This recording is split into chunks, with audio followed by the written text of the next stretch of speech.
नमस्कार दोस्तों, अध्याय 4 प्रश्नावली 1 का प्रश्न नंबर 16। ठीक है, क्लास 10वीं के क्वेश्चन है। तो चलिए देखते हैं।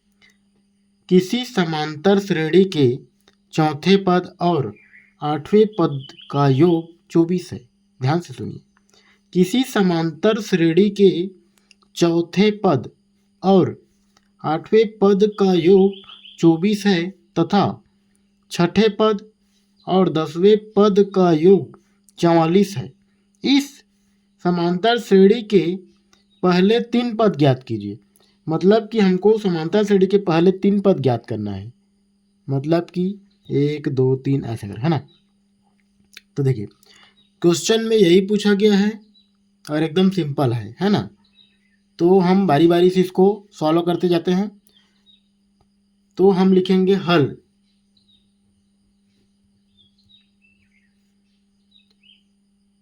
शुरू में हम लिख सकते हैं, माना समांतर श्रेणी का प्रथम पद क्या होता है? ए। माना समांतर श्रेणी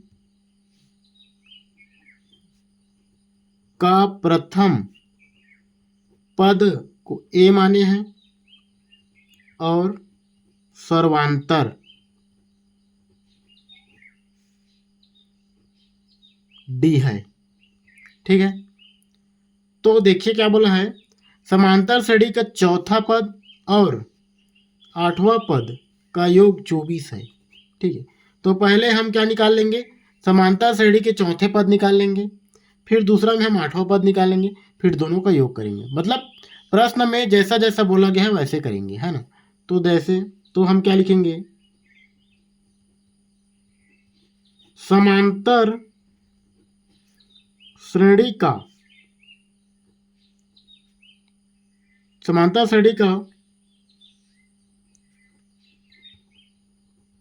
चौथे पद। ठीक है, तो इसका फार्मूला क्या होता है? A plus N minus 1 into D. ठीक है, तो यहाँ पर ए लिखेंगे प्लस एन का मान चौथा बोला है ना, चौथा पद मतलब 4 माइनस 1 इंटू डी। ठीक है,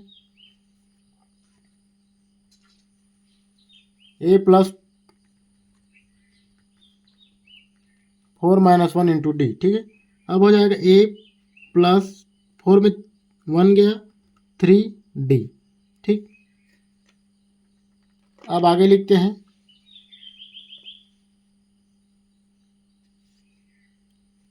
अब क्या पूछा है? समांतर श्रेणी का अब पूछा है समांतर श्रेणी का आठवां पद, है ना।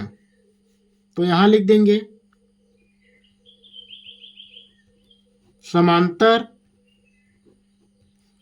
श्रेणी का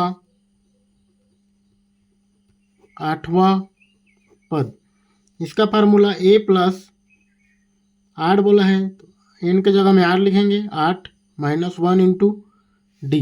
ठीक है, फिर हो जाएगा ए प्लस 8 में 1 गया 7 डी। ठीक है, हो गया। अब प्रश्नानुसार क्या बोला है? इनके पदों का योग, है ना, चौथे और आठवें पदों का योग 24 है। तो इसका योग कर लेते हैं। हम लिखेंगे प्रश्नानुसार। क्या लिखेंगे? प्रश्नानुसार क्या बोला गया है? प्रश्नानुसार इन दोनों का योग, है ना। तो ए प्लस 3d प्लस ए प्लस 7d का योग 24 है। तो क्या हो जाएगा? ए और ए ये दोनों जुड़ेगा। यहाँ कुछ नहीं है मतलब एक है, यहाँ कुछ नहीं है मतलब एक है। तो एक और एक 2, 2a हो गया प्लस 3 और 3 और 7 कितना होता है? 10 और डी का डी बराबर 24। इसको हम समीकरण 1 मान लेंगे। ठीक है, चलिए आगे देखते हैं क्या बोला है। फिर क्या बोला है? छठवें पद और 10वें पद का योग 44 है। तो देखिए छठवें पद फिर वैसे लिख देंगे, पुनः समांतर श्रेणी का चौथा पद, ठीक है, पुनः समांतर श्रेणी का छठवें पद a प्लस 6 - 1 इंटू डी, ठीक है। तो यहाँ हो जाएगा a प्लस 6 में गया 5, 5d, ठीक है। फिर आगे देखो, अब क्या पूछा है, 10वें पद, ठीक है। फिर लिखना है समांतर श्रेणी का 10वां पद,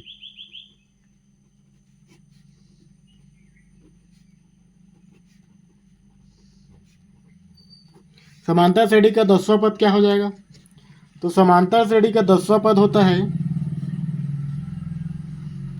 a प्लस 10 - 1 इंटू डी, ठीक है। यहाँ हो जाएगा a प्लस 9d, ठीक है। अब क्या बोला है, का योग, इनका योग पूछा है ना, छठवें और 10वें पदों का योग 44 है। फिर लिखेंगे पुनः प्रश्नानुसार, ठीक है, पुनः प्रश्नानुसार लिख देंगे। देखिए फिर लिखेंगे हम पुनः प्रश्नानुसार छठवें पद और 10वें पद का योग 44 है, ठीक है। तो यहाँ हो जाएगा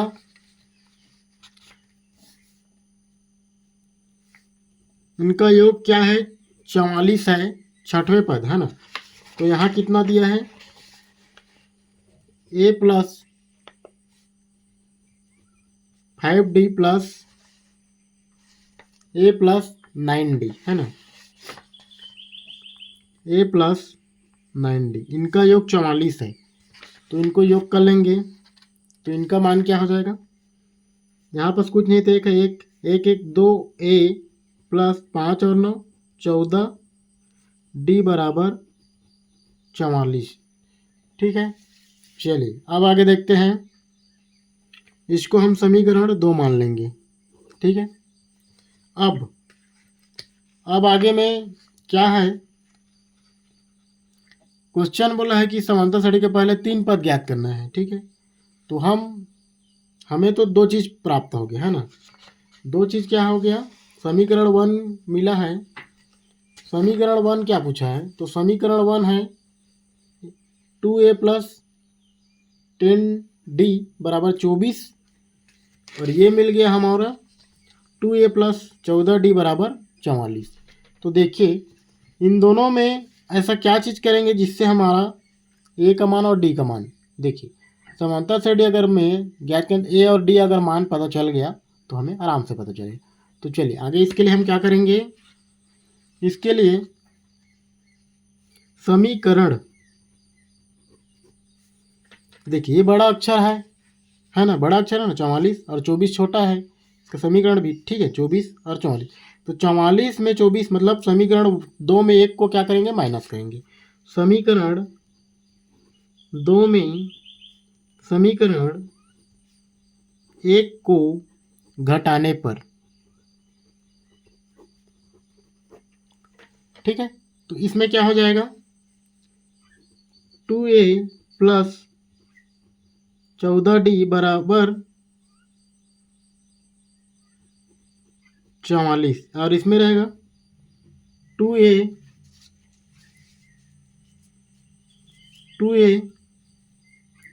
प्लस 10d बराबर 24, इसको हम घटाएंगे, है ना, ठीक है। देखिए इसको अगर ऐसा समझ नहीं आता तो हम क्या लिख सकते हैं, इसको देखिए, इसको हम लिख सकते हैं 2a प्लस 14d माइनस करेंगे तो यहाँ जो है इसको कोष्टक में लेंगे, है ना, घटाने के लिए, क्योंकि 2a 10d बराबर 44 - 24 ऐसा लिख सकते हैं, इससे आसानी होगा आपको समझने में, है ना। देखिए अब क्या हो जाएगा, 2a plus 14d minus 2a का 2a हो जाएगा, अब इसमें इसमें मल्टीप्लाई होता है, माइनस और प्लस माइनस होता है 10D बराबर, इससे इसको घटाएंगे, 4 में 4 गया 0, 4 में 2 गया 0। ठीक है, चलिए आगे देखते हैं। 2A और ये कैंसिल, क्योंकि ये प्लस में है माइनस में, प्लस माइनस में है तो घटेगा तो कट जाएगा क्योंकि समान है। और ये 14D और 10D, ये बचा 14D माइनस 10D बराबर 20। तो यहाँ क्या हो जाएगा, यहाँ हो जाएगा 14 में 10 गया कितना होगा 4, 4D बराबर 20। तो D बराबर कितना हो जाएगा 20/4, पक्षांतर होगा ना, तो D बराबर कट जाएगा 4 पंचे 20। तो D का मान हमको पता चल गया। ठीक, 5। अब क्या बोला है, पहले 3 पद, प्रथम पद द्वितीय पद तृतीय पद है, 3 पद निकालना है। तो देखिए इसमें हम D का तो मान निकाल गया, अब हमें A का मान निकालना पड़ेगा, क्योंकि जानते हैं हम पद ज्ञात करने के लिए, प्रथम पद द्वितीय पद ज्ञात करने के लिए और तीसरा पद तक ज्ञात करने के लिए ए की भी आवश्यकता पड़ेगी। क्योंकि प्रथम पद द्वितीय पद में क्या होता है, प्रथम पद का क्या होता है ए होता है, दूसरा पद A प्लस D होता है चूँकि। ठीक है, तो हम क्या करेंगे इसमें समीकरण, ठीक है एकदम ईजी है, इसमें हम लिखेंगे समीकरण तो हल कर लिए, तो D का मान समीकरण 1 में रखना है ना। अतः D का मान जो 5 प्राप्त हुआ है, इसका मान समीकरण 1 में रखने पर, क्योंकि हमें A का मान निकालना है, तो A का मान निकालना है। ठीक है, तो समीकरण 1 का मान क्या है, देखिए समीकरण 1 का मान है 2A प्लस 10D बराबर 24। ठीक है, 2A प्लस 10D बराबर 24। ठीक है, इसमें समीकरण 1 है, इसमें D का मान रखेंगे, D का मान 5, इसको रखेंगे तो 2A प्लस 10D का मान 5 बराबर 24। ठीक है, ये हो जाएगा 2A प्लस ये हो गया 50 बराबर 24। ठीक है, ये 2A हो गया और ये हो गया 24 माइनस 50, पक्षांतर हो जाएगा। फिर हो जाएगा इसमें इससे माइनस करेंगे तो माइनस कितना होगा, इसको घटाएंगे तो 26। ठीक है, और ये हो गया 2A है ना। तो फिर यहाँ पर A पक्षांतर करेंगे, पक्षांतर करने पर यहाँ लिख सकते हैं पक्षांतर। ठीक है, पक्षांतर करने पर A बराबर -26/2, मतलब ये मल्टीप्लाई डिवाइड में हो जाए तो इस पार आएंगे तो ये हो जाएगा -13। तो A का मान कितना हो गया, हमें A का मान पता चल गया, A का मान हो जाएगा -13।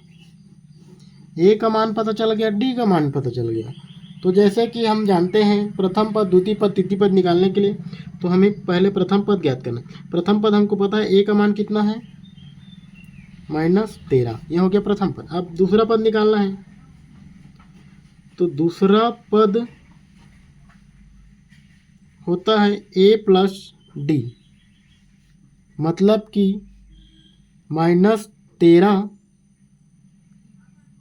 प्लस 5, इसका इनसे माइनस करेंगे तो माइनस में बड़ा है 5, ये कितना हो जाएगा तो -8 हो जाएगा दूसरा पद। ठीक है, अब हमें तीसरा पद ज्ञात करना है, तो तीसरा पद निकालने के लिए क्या करते हैं, तीसरा पद इसका होता है A प्लस 2D, चौथा बोले कि A प्लस 3D, मतलब आगे बढ़ते जाता है ना, ये चीज़ याद रखना है हमको है ना कंठस्थ। तो A का मान कितना है, A का मान -13 है। ठीक है, A का मान -13 है प्लस 2 इंटू D का मान कितना है 5। ठीक है, तो यहाँ पास क्या हो जाएगा -13 प्लस 2 पंचे 10, इसका मान कितना हो जाएगा -3। ठीक है, अतः हम लिख सकते हैं,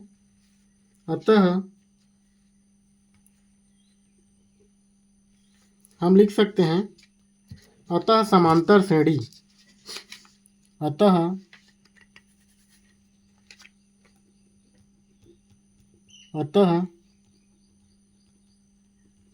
समांतर श्रेणी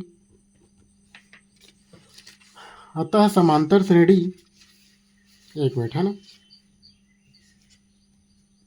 अतः समांतर श्रेणी के प्रथम 3 पद, अतः समांतर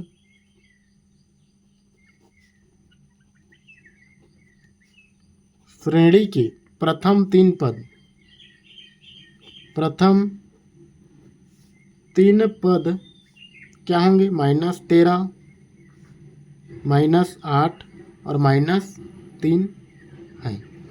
ये है, यही आपका आंसर है। ठीक है, तो आज का वीडियो कैसा लगा? लाइक करेंगे, शेयर करेंगे, सब्सक्राइब करेंगे। चलिए ठीक है।